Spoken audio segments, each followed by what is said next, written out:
union when in the course of human events,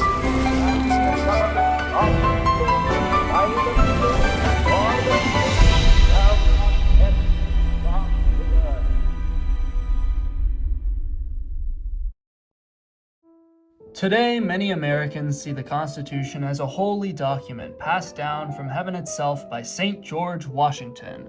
The Constitution is the reason we have freedom and democracy. Without the Constitution, we'd become a communist dictatorship. For many conservatives, saying that a law is unconstitutional is the only argument they need to hear. But at the time, way back at the birth of our nation, not everyone liked the Constitution. The Anti-Federalists, for instance, believed that the Constitution would create a bloated, overbearing federal government that utterly trampled on states' rights. What a crazy idea. We need to remember that the Anti-Federalists were not traitors. They didn't hate America. They were devout patriots who had fought and sacrificed and suffered in the Revolutionary War. They loved their country and wanted it to succeed. One of the most famous patriots of all, Patrick Henry, who declared, "Give me liberty or give me death," thought the Constitution was a terrible idea. When he heard about the Constitutional Convention, he said, "I smell a rat. I'm not going." We often imagine the Constitutional Convention as a very serene, peaceful place. All the founding fathers gathered together at Independence Hall in Philadelphia and wrote down their ideas for the perfect regime. But that's not what happened at all.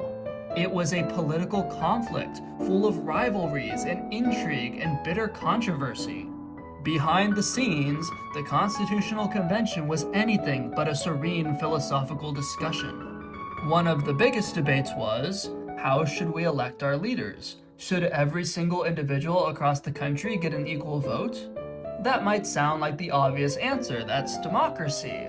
But that would mean that big states with more people would be able to trample all over the little states. So we had two rival plans, the Virginia plan, where every American had an equal vote, and the New Jersey plan, where every state had an equal vote. The New Jersey plan would have meant that the vote of Rhode Island was equal to the vote of California, even though California didn't exist at the time.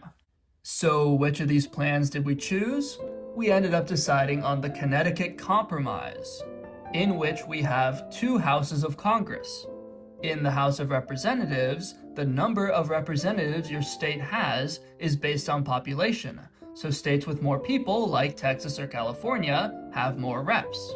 In the Senate, on the other hand, every state has exactly 2 senators, no more, no less. Today, we take that system for granted, but we have to remember this was a compromise. This is not what anyone really wanted. It's what they settled for. They said, fine, I don't love it, but I can live with it. Same deal with the Bill of Rights. Today we see this as an essential aspect of the Constitution. Free speech, the right to bear arms, the right to a trial by jury, but it was very controversial. The Federalists did not want a Bill of Rights. They agreed to it so that the Anti-Federalists would accept the Constitution. America's Constitution was not the product of a single coherent philosophical vision. It was not the product of an American ideology, the ideology of the founders. There was no such thing. The Constitution was the product of fighting and intrigue and reluctant compromises. Machiavelli would not approve, by the way. In the Discourses on Livy, he says that a regime must be the product of a single mind. Moses, Solon, Lycurgus, Napoleon. That's how you create a regime. Machiavelli even tells the story of Romulus and Remus, the 2 brothers who founded Rome. He says that Romulus was justified in killing Remus because otherwise, the regime would have been divided between 2 different minds. It would contain compromises. It wouldn't fit together as a single whole. There was so much fighting in the Constitutional Convention that we kept it secret. We locked all the doors and windows. We said nobody outside this room is allowed to know what's going on. Why? Why shouldn't the public be allowed to know what's going on? To answer that question, sit in on a session of Congress someday. I was able to watch a couple weeks ago, and it was so incredibly obvious that the congressmen were not being authentic at all. They weren't giving their genuine opinions, they were just putting on a performance for the cameras. They do these 1-minute speeches where each congressman gets to go up to the podium and give a fiery little rant. Mr. Speaker, I am here in Black History Month to tell you that we have to stop the injustice, we gotta stop ICE. And if you watch these speeches on Instagram or YouTube, you assume they're talking to a room full of congressmen. But the room is actually empty. Everyone just wanders out and stands around in the hallway laughing. Nobody's paying attention, nobody cares. It's purely a performance for the social media accounts. When you're being watched by the public eye, you have to put on a show. That's just politics. You have to be a politician instead of a statesman. You can't change your mind. You can't say, oh yeah, that's a good point. I hadn't thought of it that way. Yeah, okay, I guess I was wrong. No. That would be political suicide. You have to be firm and uncompromising. You have to stick to the party line. You have to stick to your talking points. I actually think that Congress should be closed door. I think we should say, no public allowed, nobody can watch, no cameras, but that's for another video. Let's read what the Constitution actually says. We the people of the United States. Whoa, right off the bat, this is not entirely accurate. When this was written, not all the states had agreed to it. Rhode Island and North Carolina didn't agree until years later. That's even putting aside the question of whether the representatives of the United States can really say, we the people. You aren't the people. You might represent the people in some abstract way, but that's really just a political fiction. At the most, you represent a majority of the people. But okay, let's keep going. In order to form a more perfect union, establish justice, ensure domestic tranquility, provide for the common defense, promote the general welfare, and secure the blessings of liberty to ourselves and our posterity. Okay, real quick, I just want to point out, this should debunk any notion that the Founding Fathers were libertarians. If they were libertarians, they would just say, in order to secure life, liberty, and property, right? They would just say, in order to uphold natural law. But no, they say, we need to provide for the general welfare. So how do you do that? How do you go about securing the blessings of liberty for your descendants? Do you just have a pure free market? Well, the Founding Fathers would say no. Almost all the Founding Fathers believed that the state should fund churches. They believed that the state should provide free education. Because if you have a population that isn't educated, that doesn't know anything, that can't read, and that doesn't go to church, you're not going to have liberty for very long. Turns out that if you want to have a free market, if you want to avoid socialism and communism, you actually have to do a little bit of social spending. You have to invest in your population to make sure that they're high-quality people. Poor, uneducated, destitute people who don't know how to read and have no hope of ascending to a higher place in life are a lot more likely to succumb to communist propaganda. So you need to educate them, you need to inculcate virtue and wisdom in the population. There's actually a very good Founding Fathers case for the Smithsonian museums.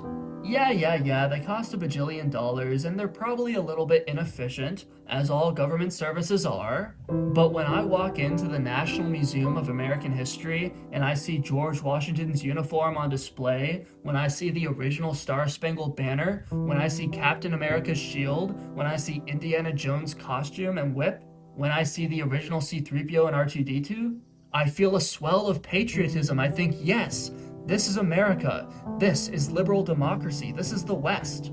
In order to sustain our civilization, we have to celebrate it. We have to show people why it matters. We have to show people the art, the beauty, the lifestyle, the culture that we have created. We have to make the American people fall in love with America. And that might cost a few dollars for museums and exhibits. But okay, let's continue. In order to do all this stuff, secure blessings of liberty and general welfare, blah, blah, blah, we do ordain and establish this Constitution for the United States of America. So let me ask you this question. Has the Constitution secured liberty?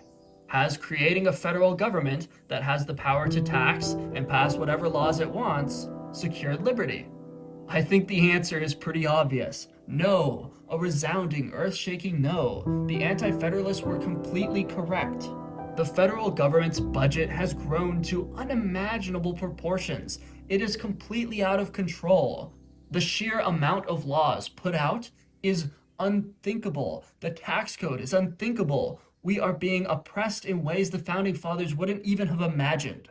If we still had the Articles of Confederation, if the state governments were left alone, and the federal government only existed to defend against foreign threats and to prevent the states from fighting amongst each other, I think we'd be living in a much more free and prosperous nation. I think our lives would be objectively better. Of course, to give the founding fathers some credit, they didn't really intend for the Constitution to give that much power to Congress. If we take a look at Article 1, which creates Congress, it says, "All legislative powers herein granted shall be vested in a Congress." It doesn't just say all legislative powers. It doesn't say power to do whatever you want, pass whatever law you think of, as long as you can get enough votes. No. It says herein granted. There is a specific list of the kind of laws that Congress is allowed to make, and we have completely ignored it. The reason we've ignored it is because there's a little clause in there that says that Congress has the power to regulate interstate commerce. In other words, if something affects the trade between states, the federal government can get involved.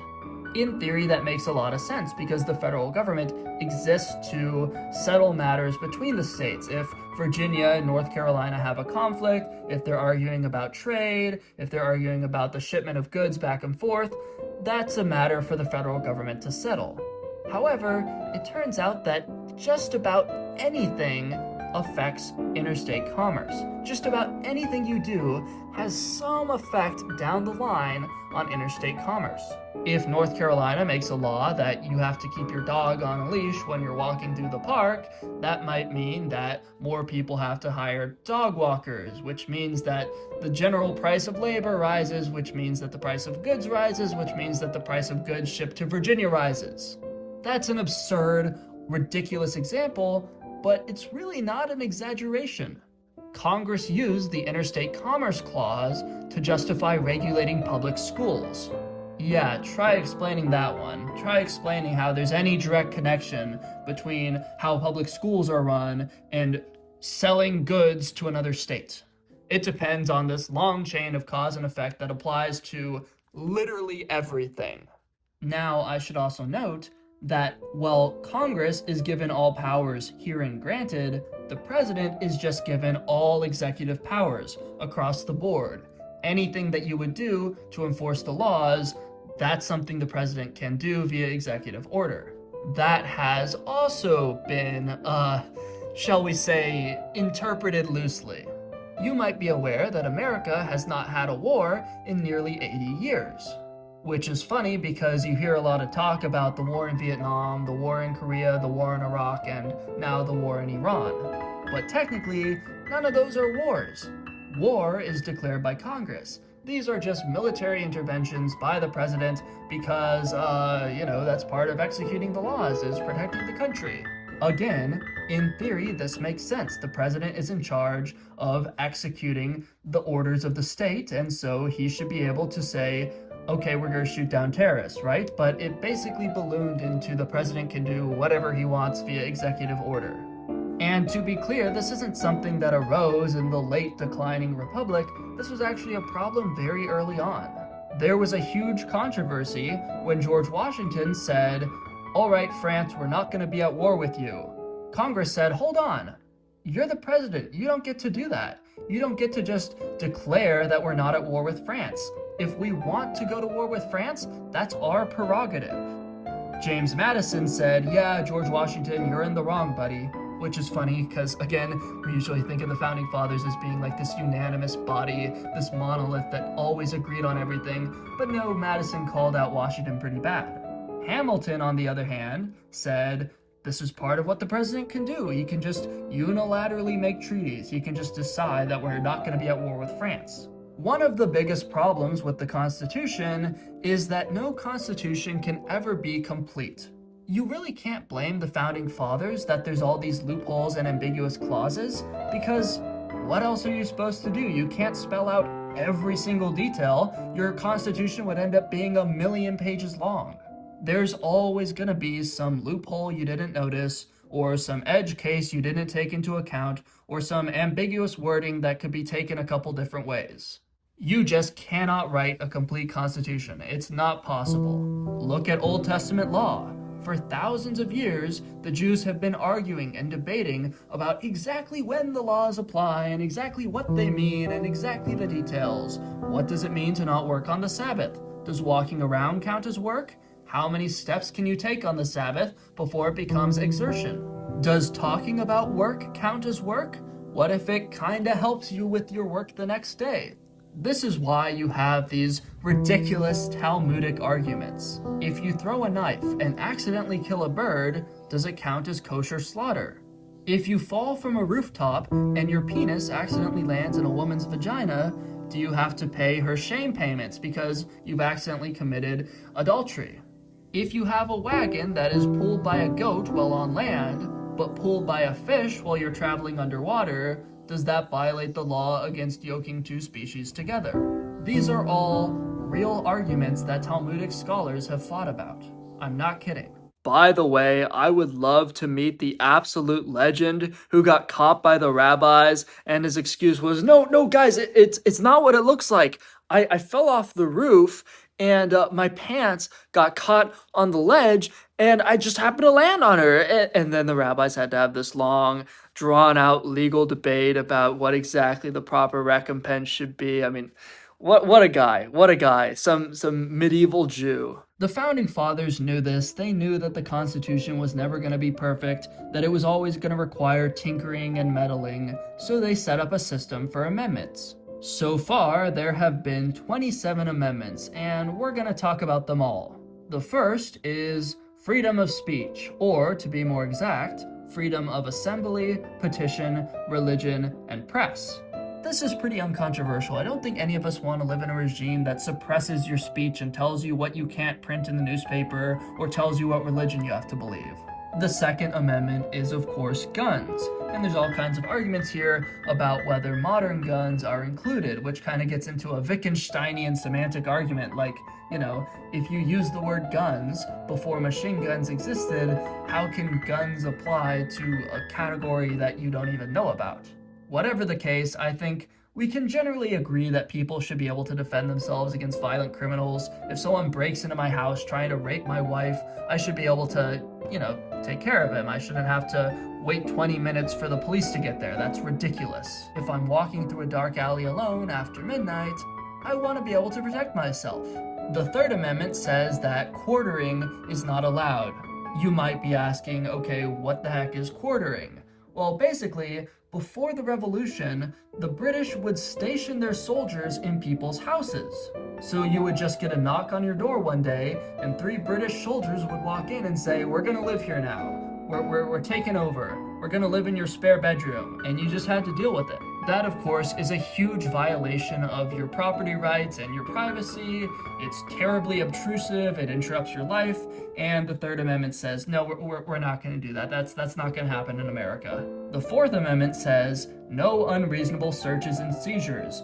You need to have probable cause. In other words, the police can't just kick down your door and start searching through your house, rummaging through your papers to see if you committed any crimes. They have to have a reason to think that you have committed a crime. They have to be looking for a specific type of evidence. They have to have some sort of reason to think that you have committed a crime. They can't just randomly barge into people's houses. They can only do that to suspected criminals. Which is obviously not perfect. In an ideal world, innocent people would never have their houses ransacked by the police. Only criminals would. But of course, in order to convict someone, you have to first collect evidence. And if you ask criminals, hey, can I please have a look around your house? Is that okay? They're just gonna say no. Or they're gonna destroy the evidence and then let you in. And that's just gonna completely destroy the police's ability to function. The Fifth Amendment says no double jeopardy. Basically, you can't be tried for the same crime twice. If the court finds you not guilty of murder, it doesn't matter what evidence they find later. They can't bring you back into court. Even if the very next morning they found a video of you confessing that you've committed murder, too bad, you've already been through the court. They can't just put you through again. That might sound kind of silly. I mean, come on, if we find evidence, if we find proof that you're a murderer, we should be able to convict you. But if you think about it, this is a very good law. Imagine how much the government could persecute you by just bringing you into court over and over and over and over again. Yeah, sure, you never committed the crime and there's no evidence, so they never find you guilty, but you're de facto being punished. You're de facto being treated as though you're guilty because they keep interrupting your life over and over again. So yeah, the Fifth Amendment probably leads to some criminals getting off scot-free, but it also protects all of us from government overreach, from the government destroying our lives, and that's a good thing. The Sixth Amendment guarantees trial by jury and also a speedy trial. It can't take a bajillion years. Again, this is to protect people from being de facto treated as criminals by the justice system. The Seventh Amendment is the same thing, but with civil lawsuits. The Eighth Amendment prohibits cruel and unusual punishments. Again, this is where you need that flock of Talmudic rabbis. What exactly counts as cruel and unusual punishment? Is it cruel to hang people? Well, in a way, it kind of is, right? Because they're suffering. Is it cruel to put people in the electric chair? Well, in a way, of course, because, the chair could malfunction and then you just get sapped and it's very painful. And so now the cruel and unusual punishment clause has been used to say that we just have to give people lethal injections that they can't even feel and they just kind of drift off to sleep. Obviously, that's not the original intention. It's meant to be, you can't cut people's guts out and make them eat them or something crazy like that, or do, medieval style drawing and quartering because that's grotesque and we don't want that in a civilized country. I guess I'm glad we have the Eighth Amendment just because torturing criminals to death is really bad and I don't want that to happen. I think torture is such a bad thing that nobody, no matter what they've done, should have to go through it.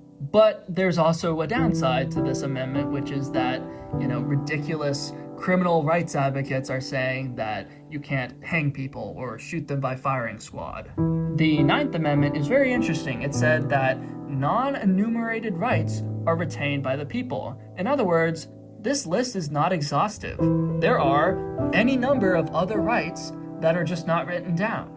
The argument was that this would prevent the government from trampling all over you, but there's an argument to be made that this could actually lead to government overreach. What if the Supreme Court decides that one of these non-enumerated rights is the right to free healthcare or the right to free water? So there's a very good libertarian argument both for and against the Ninth Amendment. The 10th Amendment is just the exact same thing, but for the states. Again, remember, the Bill of Rights came from the Anti-Federalists, so they wanted to say, hey, the states have other rights, they're just not written here, okay? If it doesn't say that the federal government can do something to the states, we should err on the side of the states having rights, of the states having liberty. Which is generally good, but again, there's all kinds of problems of okay, what then might be these unwritten rights? What all might we discover one day? Written between the lines in invisible ink. The 11th Amendment says that you can't sue states. I don't really know why we have this. I feel like if the state of South Carolina does something bad, I should be able to sue them. If the state of California commits a crime, I should be able to bring them to court, but okay, whatever. I guess the steel man of this is that, what court would you be bringing California to? Oh, the federal courts. And so you'd be basically giving the federal government more power over the states. So I guess I can see the argument for the 11th Amendment. The 12th Amendment basically just changed the way that we do electing the president. It said that you have to cast one vote for the president and a separate vote for who you think the vice president should be, instead of just voting twice for president and then whoever gets the second most amount of votes becomes the vice president. The reason we did this was because having the second place winner be vice president for the first place winner often meant a lot of chaos and conflict. For instance, Thomas Jefferson's vice president was Aaron Burr, and they hated each other. They were political rivals. So the government wasn't really able to function because the two leaders disagreed on everything. So the way we do it now is that the vice president is chosen separately. It's a separate group of people, and the vice president basically is on board with the president's mission. The 13th Amendment bans slavery. I think we can all get behind that, at least I hope so. The 14th Amendment said that anyone born on US soil is automatically a citizen. Now that sounds like a really nice idea. Like, yeah, because slaves were born on US soil and we want them to be able to be citizens, whatever. But in practice, this has led to some really bad things, and that's called birthright citizenship. Imagine this. 2 Korean tourists travel to America. They're not citizens, they're just visiting, they're just having a vacation, they just want to see what it's like. Well, one of them happens to be pregnant, and she gives birth while she's at the hotel. That baby is now as much a US citizen as you or I, whose parents have grown up here, whose family has been here since the beginning. That is stupid. I'm sorry. Just because your parents happen to be in America when you were born does not make you a citizen. Citizenship used to mean something. The whole American concept of citizenship is just a joke. I mean, they'll give citizenship to anyone. You just have to recite some lame words and bada bing, bada boom, here's some welfare. The 15th Amendment gave black people the right to vote. Hooray! I hope they use it well. The 16th Amendment established the income tax. Oh boy. Yeah, what a great idea. Let's tax people for making money. Let's punish productivity and innovation and excellence. Let's punish hard work. Yeah, I hate the income tax. For one thing, it discourages productivity and encourages laziness. It punishes people for succeeding. For another thing, it's just incredibly nosy. You're telling me I have to report all the money I made and exactly how I made it? All the money I made from Patreon versus YouTube versus subscribers, like, it's ridiculous. You have to do all this stupid paperwork. It takes forever. Everyone hates it. And, you have no privacy anymore. The government knows exactly what you did with all your money. The 17th Amendment means that senators are directly elected by the people instead of appointed by the state governments. I have mixed feelings about this. On the one hand, I guess, I broadly believe in democracy. I like the idea of senators being chosen by the people. I think that's broadly meritocratic. But on the other hand, this takes away a lot of power from the states and gives it to the federal government. In the old days, when the senators were chosen by the state government, they represented the state government, they represented their interests, and so naturally they were going to vote against anything that gave the federal government more power over the states. So from a democracy perspective, the 17th Amendment is good, but from a states' rights perspective, it's very, very bad. The 18th Amendment is prohibition. I think this is a terrible law, not because it didn't work. I mean, yeah, objectively it did mean that less people drank. It did lower the amount of alcohol-related deaths, but because I think people should be allowed to drink. I think that wine and beer and whiskey are good things, in moderation, of course, whatever. But I think people should be allowed to enjoy that part of life. The 19th Amendment gave women the right to vote. Oh boy, I hope they use it well. The 20th Amendment is called the lame duck amendment. Basically, there's always a lag between a new president being elected and the new president taking office. This is called the lame duck period, where the president that has been voted out is still in power. He used to be in power all the way until March 4th, but they said that's a little bit too long. We should go ahead and get in the guy that people want, so they moved it back to January 20th, which is when inauguration is today. The 21st Amendment repealed prohibition, which is obviously a good thing, yay. The 22nd Amendment placed a 2-term limit on the president. Ronald Reagan, by the way, hated this amendment. He said it was communism, and I think he's right. If the people want someone to keep being president, if they think he's the most qualified, if they think he represents their interests more than anyone else, why shouldn't he be allowed to serve another term? It's not like he's becoming a dictator or a monarch, he's just staying in office longer. This would also lead to a lot more stability in government and a lot more predictability. You wouldn't have this constant, ever-changing government where laws get passed and then repealed, and you have to change your plans, and businesses have to get used to a whole new set of regulations every 4 years. There would be stability and peace and calm, and you'd be able to plan much more long-term. The 23rd Amendment gave people in D.C. the right to vote for the president. I don't think that's a good idea. A, because people in D.C. are subhuman morons, and B, because that's just not really how the system is set up. Like, sorry guys, the president is chosen to represent the interests of the states, and you are not a state. You're this weird, swamp, monstrous abomination thing. This is just, you should not be allowed to vote, sorry. The last thing we need is more voters, frankly. The 24th Amendment banned poll taxes. For those who don't know, a poll tax basically says if you want to vote, you have to pay $5. This was seen as elitist and racist because poor black people weren't allowed to vote. But frankly, if you can't afford $5, you are probably not the kind of person we want to vote anyway. If $5 is too much to participate in our nation's democracy, you do not care. We don't want your vote, actually. It's just a fact that poor people are less educated, more likely to vote for welfare, more likely to vote for government overreach, and I'd rather them not vote. I think there should be a wealth limit. If you can't afford $5, you don't even have your life together.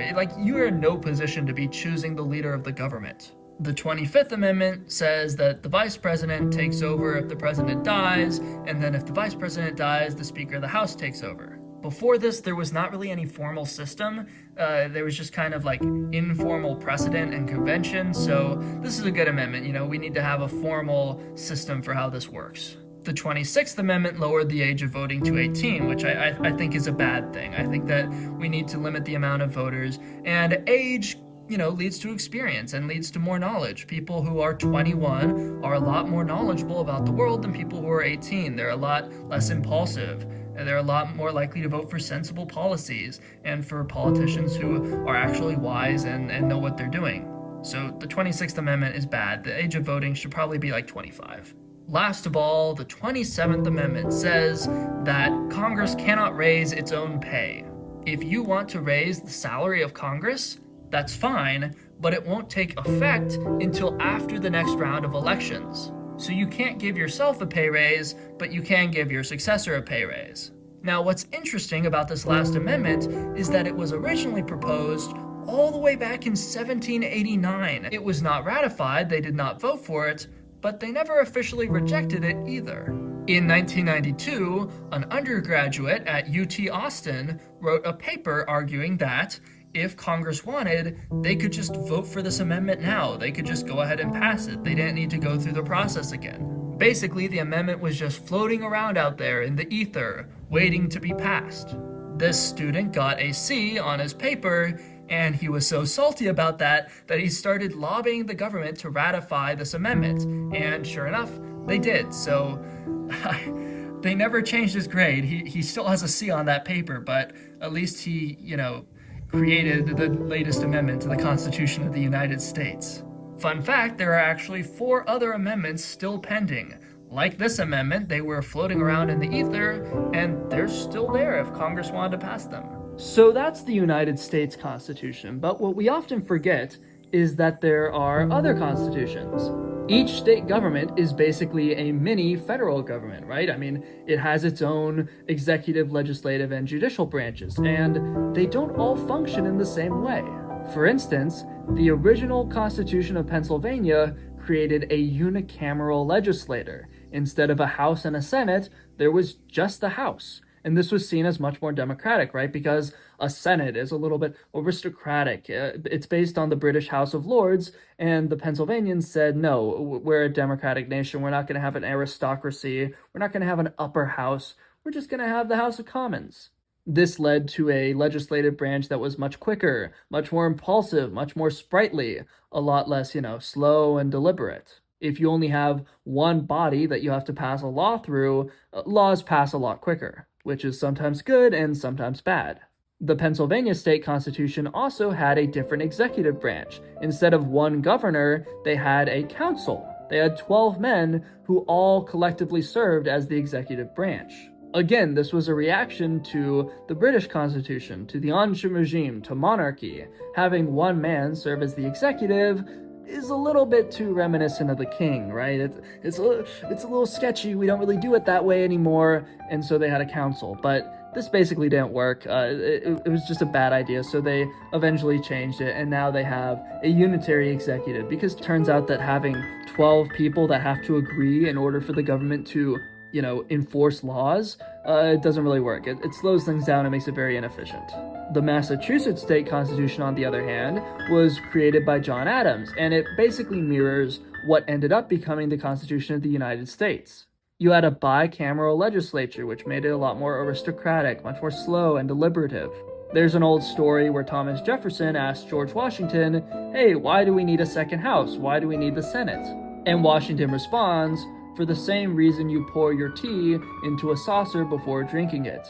You want to cool it off. Basically, the idea is that public opinion is very impulsive and hot and whoa, we gotta do this now. We gotta pass this law. And the Senate is supposed to say, now hold on there, buddy. Let's think about this. Let's slow down, you know, like Treebeard would say, don't be hasty. That's how the Senate is supposed to work. The Massachusetts state constitution also had a single powerful governor with veto power. This is the idea of the energetic executive. You need a firm, decisive leader who can make the decisions and doesn't have to, consult a whole slow, tedious council. For obvious reasons, this was seen as very monarchist, but it also just worked better and everyone eventually accepted it. Clearly, the Massachusetts state constitution was the model of the Federalist Papers and the Federalist Party, whereas the Pennsylvania state constitution was the model of the Democratic Republican Party. So the question is, which of these two constitutions is more loyal to the principles of 1776? Prima facie, the more democratic one feels a lot more loyal to the Declaration of Independence. If all men are created equal, we shouldn't have this aristocratic Senate. We shouldn't have this executive who acts like a monarch. No, we should just have a unicameral democratic legislature. But we often forget the next part of the Declaration of Independence, which says that, to secure these rights, governments are instituted among men. If you want to have life, liberty, and property, you can't have a government of mob rule. You can't have these impulsive, populist demagogues. You also need a government that works, that functions, and to have that, you need to have a single energetic executive, even if it feels a little bit inegalitarian. But also, at a broader macro level, there's not really such a thing as the principles of 1776, because, just like the Constitution, the Declaration was a document of compromises. Again, we often think of the Founding Fathers as the 12 disciples, and the Declaration as the Old Testament, and the Constitution as the New Testament, but these did not just descend from heaven in one piece. They were not the product of a single coherent organic vision, they were the product of debate and compromise and fighting. So there's not one single monolithic set of principles that the founders believed in. There was a huge amount of diversity of opinion. Just look at the difference between Hamilton and Jefferson. Hamilton basically wanted a monarchy. I would argue he was just a closet monarchist. I made another video about this that's very good and you should go watch it right now. Jefferson, on the other hand, was an extremely principled Democrat, to the point that he even said that the Constitution should expire every 19 years, because the new generation should have a right to vote on it. There's a great quote from the Revolutionary War where a soldier is asked, hey, what are you fighting for? Are you fighting because of the taxes on tea? Are you fighting because of the quartering of troops? And the soldier responds, no, none of my tea was ever taxed. No soldiers ever stayed in my home. The reason I'm fighting is because America has a right to govern itself. And to some extent, that is the principle of 1776. Everything else, all the debates about rights and liberties and duties and whatever else, and equality, that's all peripheral. The core point, the core principle that united all these folks was the idea that America should govern herself. The Federalists who passed the Constitution and the Anti-Federalists who hated the Constitution were equally loyal to that principle. That is what the Founding Fathers believed in. If you had to find the uniting ideology, all that other stuff was debated. All that other stuff was divisive. What they agreed on was self-government. So look, in the final analysis, the Constitution has a lot of great stuff. Some of these rights are very good. Some of them are very bad. It's a mixed bag. We probably should have just stuck with the Articles of Confederation and just made it work a little better. We should have just done some minor tweaking. Instead, we did a whole huge overhaul that was done largely for ideological, partisan reasons. But I'm also not going to sit here and say that I hate the Constitution, because I'm American, and for better or for worse, this is the country we have. This is the regime that I've been born into, and I'm loyal to it to a certain extent. Would I change it if I could? Absolutely. Do I love America despite its flaws? Yes.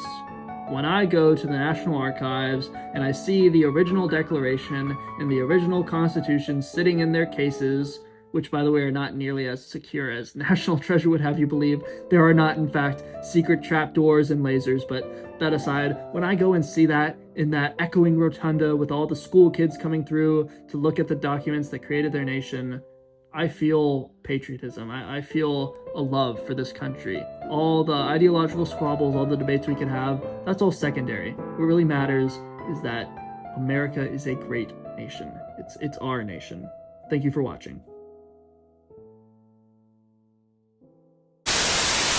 These are exciting times. The channel is growing. People are waking up. The masses are becoming Arthur Greenwood pilled. But we still have a long way to go. My last channel was demonetized, and they might do the exact same thing to this one. So, if you like what I do and you want to help me out, if you want to help my channel grow, there are 4 things you can do. 1. Leave a comment. Just say anything, literally anything, and that will be a huge help for the algorithm. 2. Send the video to a friend. I know you have some normie friend who needs to hear this. 4, most importantly, consider joining my Patreon. You'll get access to the Arthur Greenwood archive, where you can watch my really controversial videos that I can't put on YouTube, including my really old videos from when I was like a democratic Voshite socialist. There's even the hour-long debate I had about anarcho-capitalism. You'll also get to join our members-only Discord server, where you can talk with me and the boys about life and politics and history. It's a great time. We have weekly phone calls, and I have genuinely become really good friends with some of the guys in the server. Because we have to stick together, you know? It's rough out there. We need networks of highly disciplined, highly intelligent men. If you want to join my network, all it costs is $1 a month. That adds up to $12 a year, which is nothing. That's less than an hour of work. And in exchange, you get to be my friend forever.